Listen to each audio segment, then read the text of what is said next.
So I will present the table and SQL API today. So the table API is and SQL API are unified APIs for batch and stream processing. I will give you a short overview. What is the table API and what is the SQL API? I will also take with you a quick look under the hood of the table API. So how is it translated to dataset and DataStream API? And finally, I will also give you an outlook about dynamic tables. So it might be an overlap of the previous talk, unfortunately. I apologize for that in advance. So first of all, I want to quickly describe what is our motivation for having another relational API on top of Flink. So I think all of you now know the DataStream API, and the DataStream API is great. So it is a very expressive stream processing API. It offers different types of transforming data, updating state, defining windows and aggregates, and so on. And of course, it has event time semantics, stateful, exactly once processing, high throughput, and low latency guarantees at the same time. And the DataStream API also offers you highly customizable windowing logic like assigners, triggers, evictors, and you can also better deal with lateness in the DataStream API. We have the asynchronous I/O with better communication to external systems, and the DataStream API also offers low-level operations like the process function, which gives you access to internal timestamps and timer services.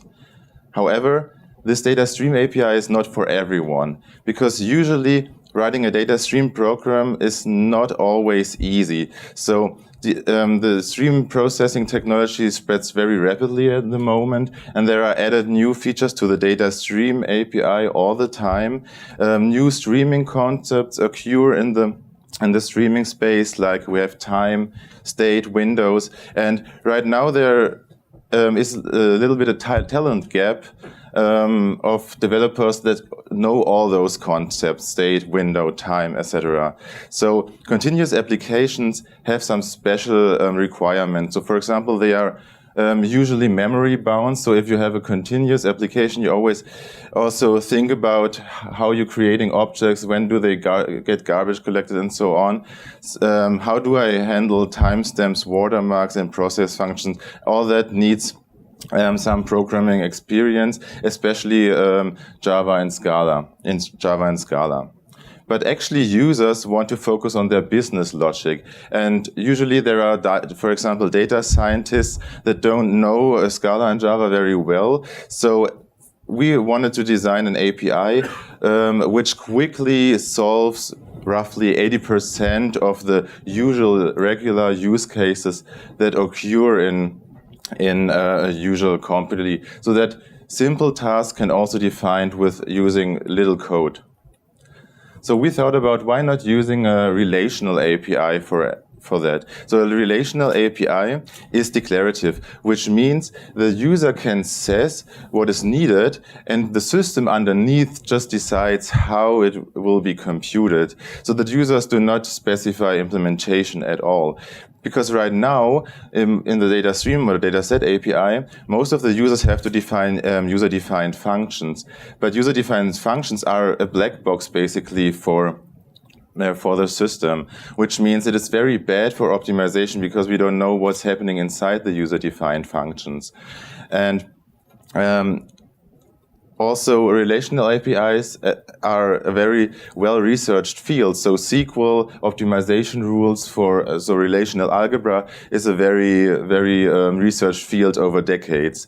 So on the other hand, why not let Flink handle all those things about time, state, and common mistakes? The user should not care about that. And of course, everybody knows SQL, as I already mentioned. So, as I said, our goals are we want to have an easy declarative and concise relational API, and we also want to have a tool for a wide range of use cases like ETL processing, converting, and windowing, so very simple use cases. And since Flink is a batch and a very good, is a stream and also a very good batch processor, we thought about, why not using the table API also as a unifying layer on top of our batch and stream API. So in our example, the queries on batch tables, they terminate and produce a finite result, and queries on streaming tables can be defined with the same code but run continuously and also produce the same result stream. So a query both on batch and stream can compute the same results regardless of the underlying data. So I will now introduce the table and SQL API. So first of all, Flink features two relational APIs. A table API that was added in Flink 0.9 is a language integrated query language API. It is both available in Java and in Scala.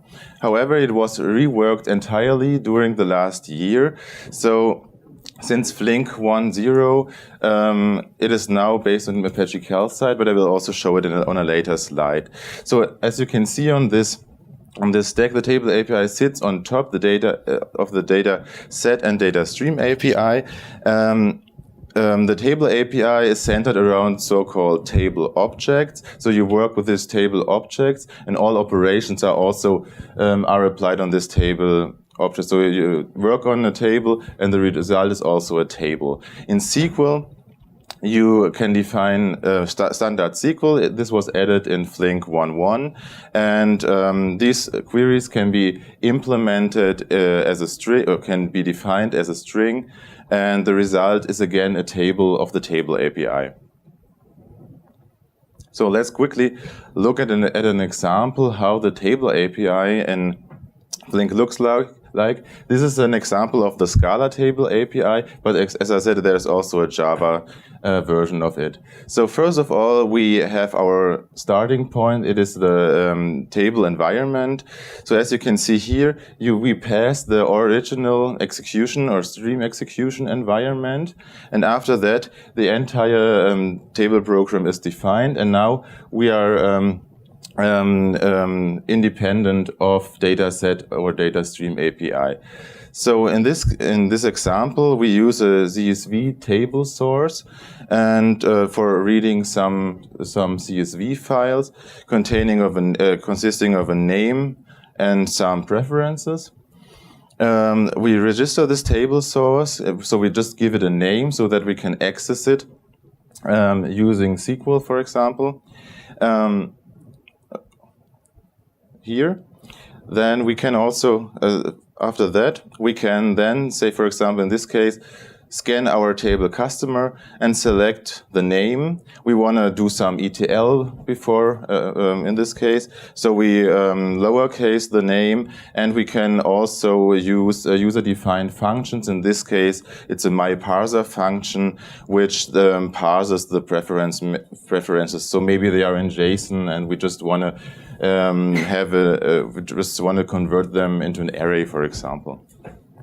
The same query can also be executed as SQL. So as you can see, the table API is pretty similar to SQL. Not everything is equivalent. There's a need. So the reason for the table API was basically right now the features. So both APIs have an equivalent feature set, but we don't know what might come in the future. So it might be possible, for example, that there will be a map and reduce, for example, in the table API, but that's not possible in SQL. So that's why we have two APIs. Finally, as the table API is built on top of the DataStream and DataSet API, we can convert the table, for example, in this case, to a data stream of customers. And as you can see, this is here we define custom type, and the table API does the mapping for us. So it's also a very useful tool just for example, mapping a tuple 5 into a POJO, an Afro record into, I don't know, some other Java object in this case. And afterwards, we can simply continue in the DataStream API. So we can do some pre-processing using the table API and then continue in the DataStream API. How does windowing look like in the table API? So this is a very simple case. In this case, we have a data stream of sensor data, and we convert this sensor data into a table. So we have a tuple of string long double. And first of all, we have to name these fields. So we give it a name. We give them a name, location, row time, and temperature. And afterwards, we define our window. In this case, it's a tumbling window over 1 day. With row time, we can define that this query will run in event time. If we would leave out this field, then it would be processing time. We define an alias for the window so that we can use it in our following group by statement. So we group by the location and the window, and afterwards we do the aggregation. So you can see the aggregation here. We average the temperature, and we also want to have the start of the window as a day column and the grouping key location as a separate column. Finally, we just do some filtering. In this case, we filter the location, so we only allow locations to start with room. In SQL, it looks similar. So as I said, we are based on Apache Calcite, and Apache Calcite has recently introduced special windowing user-defined functions. They are called tumble, session, and hop. As you can see, we are using windows here, but this is not a custom SQL language. It is still standard SQL. As you can see here, there is a tumble start method, and it is the same. It is exactly the same logic as in the table API. So how do we actually manage all these things? I mean, we have 2 APIs. Actually, we have 3 APIs because the table API also has a Scala and a Java version. How does all this, together with 2 different backends, translate? So do we have 4 different translation paths? And the answer is no, because this is how our architecture looks like. So in the center, you can see we have Apache Calcite. We do not use everything of Apache Calcite, but the catalog, the logical optimizer, and the SQL parser. So let me first explain what is Apache Calcite for those of you who don't know this framework. It's an Apache project that is focused just on providing SQL and these all relational capabilities to other projects. So for example, Apache Drill, Hive, Kylene, Cascading, they are all using Apache Calcite for their SQL stuff. So it's already an industry standard, I would say. So how does everything start? So as you can see on this architecture picture, we have our 2 APIs. We have the table API and the SQL API here. Both APIs are validated. The table API is validated here. The SQL is parsed by Calcite, and we also use the Calcite validator to validate the query. Both validators, of course, need some catalog information. So we use the Calcite catalog, but we have different sources for the Calcite catalog. So we can have table sources. We can use a data set and data stream that has previously registered to retrieve the columns and the data types. Recently, there was also an external catalog merged, so it's also possible to define your own external catalogs, and things like hcatalog support are also in our pipeline. After the queries have been validated, they are then translated in a Calcite logical plan. So this is the first time that both APIs end up in a common logical plan representation. And afterwards, this logical plan is then translated into either a dataset plan or a data stream plan using dataset specific and data stream specific rules. And finally, after the data set plan is constructed, we then can translate this data set and data stream plan to the final data stream and data set program. So now let's look at the translation process a little more in detail. So for example, if we look at our small table program, after the table API validation, we have our table nodes. So our sensor table has a catalog node. The window and the group by will be translated in a window aggregate. The select will be converted in a project node, and our final where clause will be translated into a filter clause. So this is the table API representation. This is then translated afterwards into a Calcite logical plan. So we use a logical table scan, logical window aggregate, logical project, and logical filter. So now we have entered the Calcite space.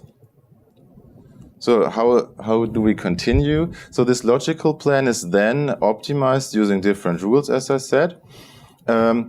And as you can see, Calcite has a large set of rules. So for example, project and filter might be combined to a logical calc so that we just have one map function. If it is possible, filter conditions are pushed as close as possible to the source. Expressions that might be constant will be reduced, so that, for example, if you have a 1 plus 2, it will be calculated, so the 3 will be calculated before it comes to runtime.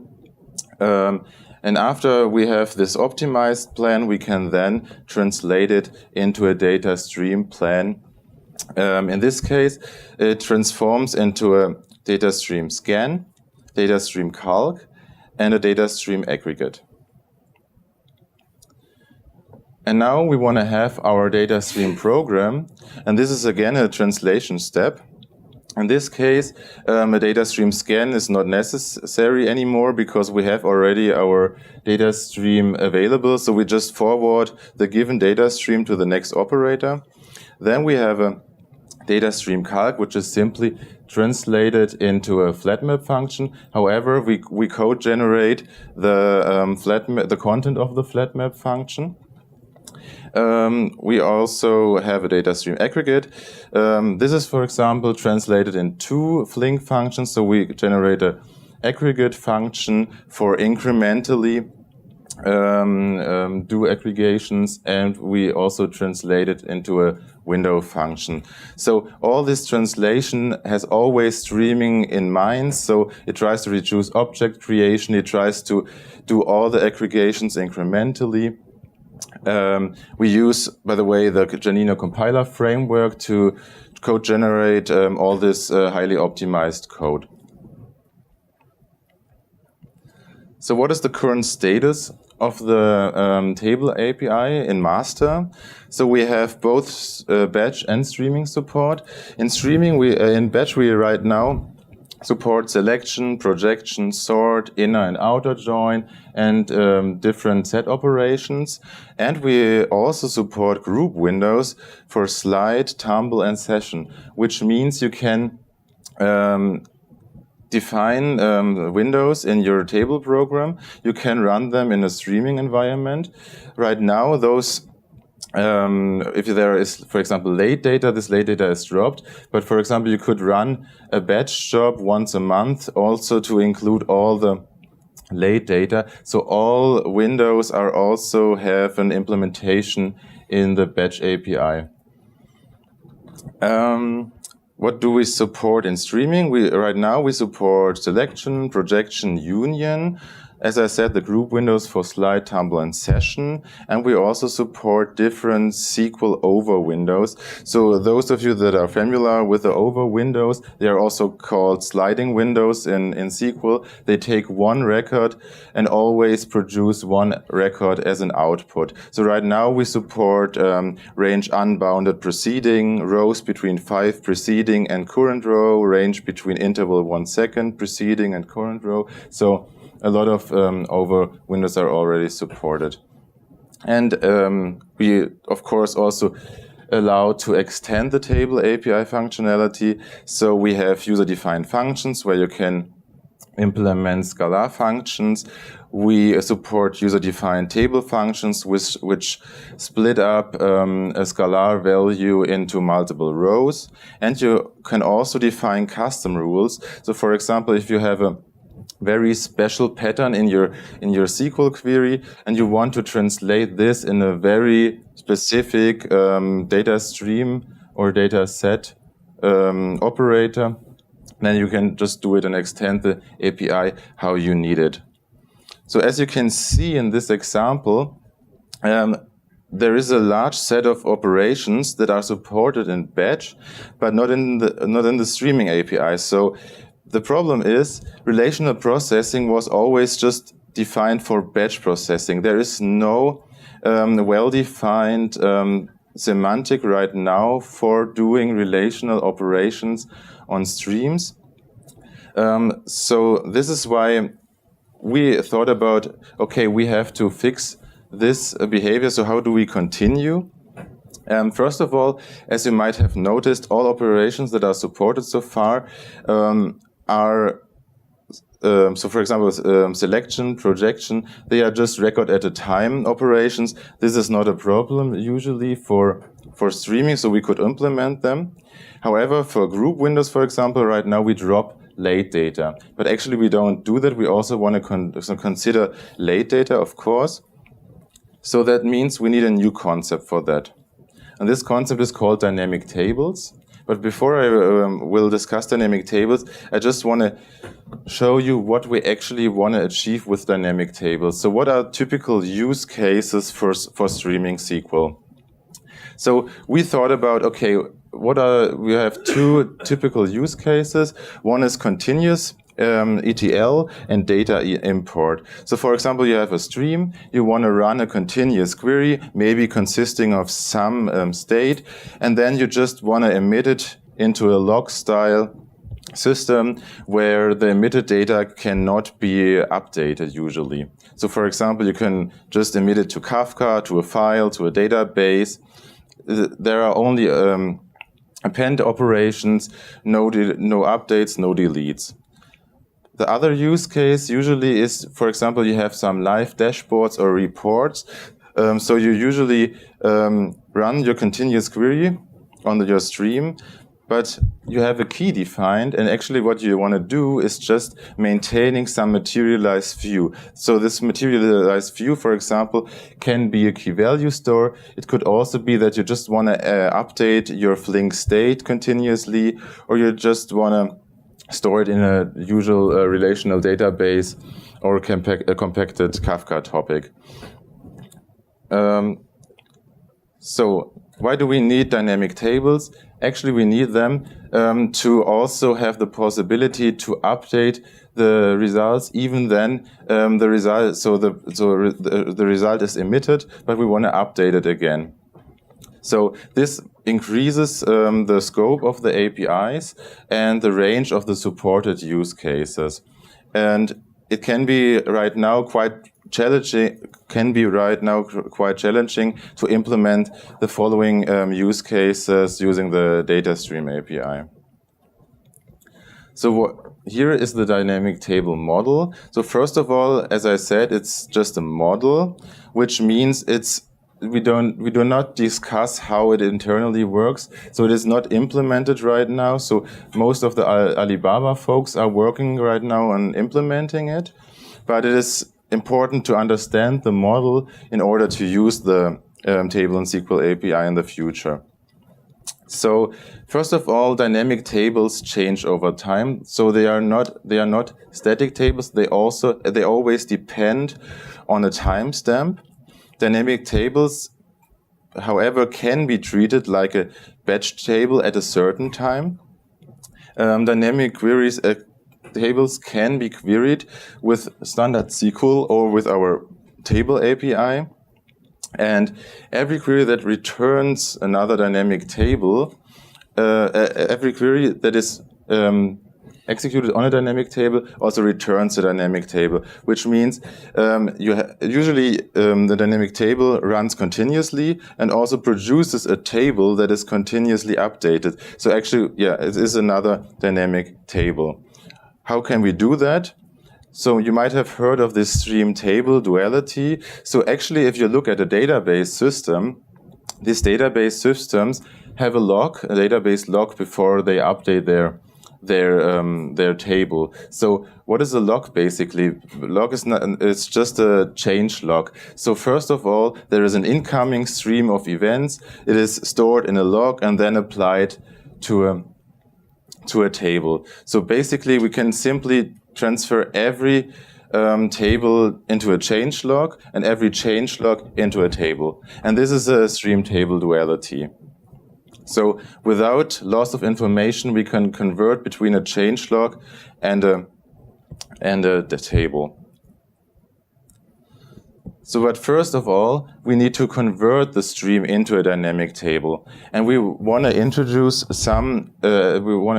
two modes for that. So we have the append mode and the update mode. As you can see on these pictures, the append mode has no key defined. So, in order to specify how the records of the stream modify the dynamic table, in this case, each stream record is just an insert modification, which means that this dynamic table is ever growing. So theoretically, it can be infinite in size. So in this case, we have our A, it will be put here, our B will be put here. As you can see, it grows infinitely. Usually this is not what you want, but it's also a possibility that might happen in some use cases. A much more efficient mode is the update mode. So in this case, you have a key. In our case, it is the last field of our tuple 2, and we can see it here. There is A, and this A is later updated here, and again it is updated with this event. So conceptually, our table internally looks like this. And we have a unique key attribute in the update mode, which means we can represent all insert, update, and delete modifications. And actually, yeah, append mode is a special case of the update mode, just with all keys with the time and the K as a composite key, basically. How can we query dynamic tables once we have a dynamic table? So again, as I said, dynamic tables change over time. So the following example uses a notion that always shows the table at a certain time point. So let's imagine we just take a snapshot of a dynamic table at a specific point in time, and then this snapshot is treated like a regular static batch table. So these dynamic tables can then be queried with relational semantics, and a queue of A from T evaluates the query, basically. So the query is then, the result is continuously updated and emitted as T progresses. So let's look at this example. In this example, we use an append mode, so we have no key defined. The query continuously updates our result rows. In this case, we have a select. We want to group by a key. we want to emit this key and want to count this key, which means that we always have to, so first of all, this is the table at time 8, and this is the result of our query at time 8. As you can see, B is 2 at the beginning. At time point 9, it is 3 because there was one additional event. And at time 12, there is an update on C. So, as I said, as long as it is not emitted, these changes are completely internal and not visible to the user. So these changes only materialize once the dynamic table is emitted to the outside world. So this is all internal, but you can think of it how a dynamic table works internally. So let's take a more complicated example. In this case, we have, for example, a tumbling window. So how does it look like in contrast to the other example? So in this case, the resulting table grows relative to the time. So first we have to wait until the tumbling window is done, and then we can then emit our results. So in this case, we have a time interval of 5 seconds, which means our query can return a result every 5, 10, and 15 seconds. Can we run any query or dynamic table? No, we can't, because we have to forbid some things that are not possible on streamings, because the state may grow infinitely. So the user has to either define some timeout or some key constraints to reduce the memory.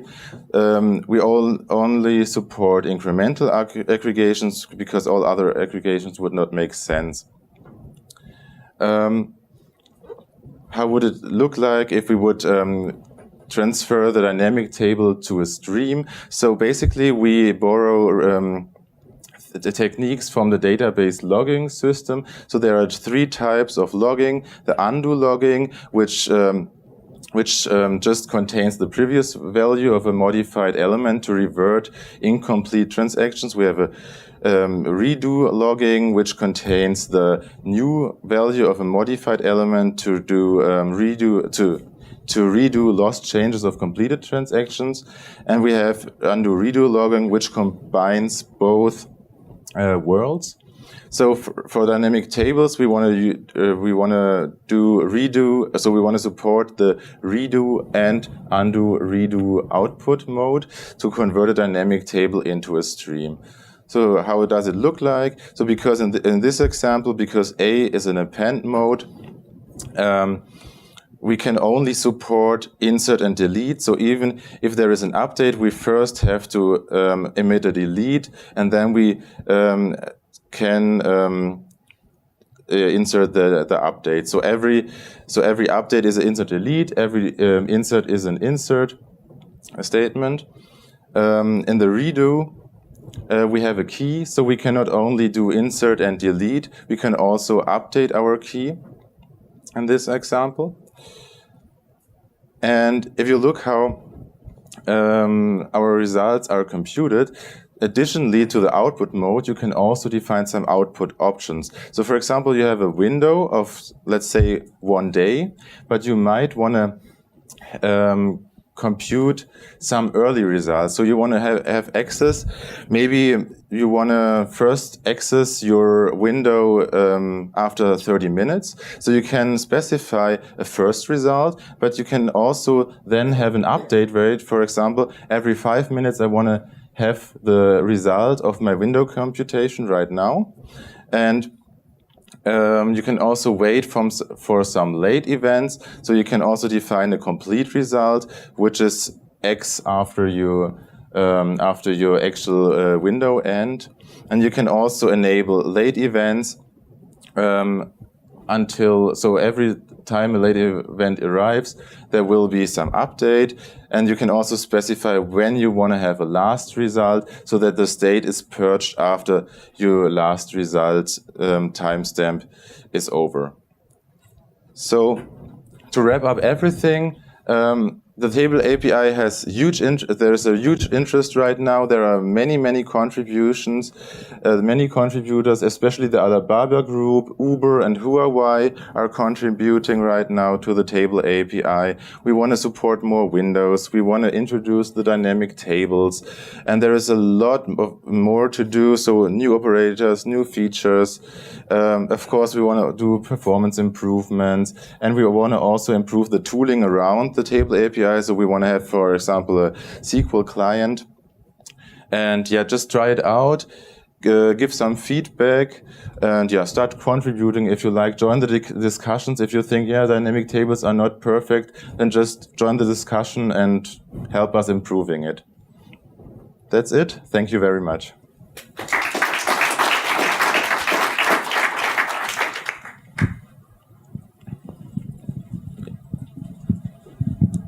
The dynamic tables are there from which version? No, they are not implemented right now. This was just an outlook. So yeah, it is implemented right now. So with Flink 1.3, there will be a first support of, for example, of rejecting. So we only support the append mode and also implement some retraction already, so that in append mode we have undo redo statements or undo redo output mode. What are the plans for stream joins? Right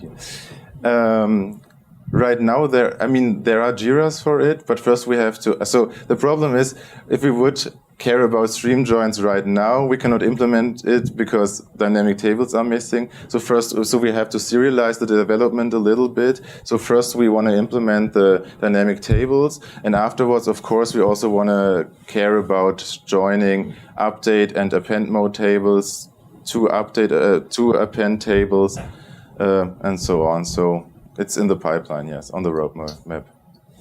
I just have a question kind of about the code gen.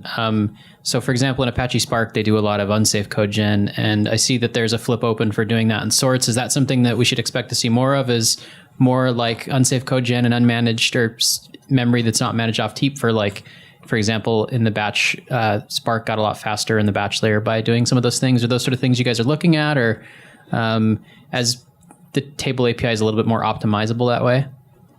So right now, Flink is also using non-heap memory in the batch API, dataset API.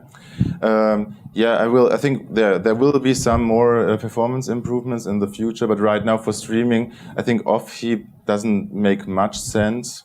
But yeah, for a batch, we already have that. Any other questions? Okay, thank you. Thank you.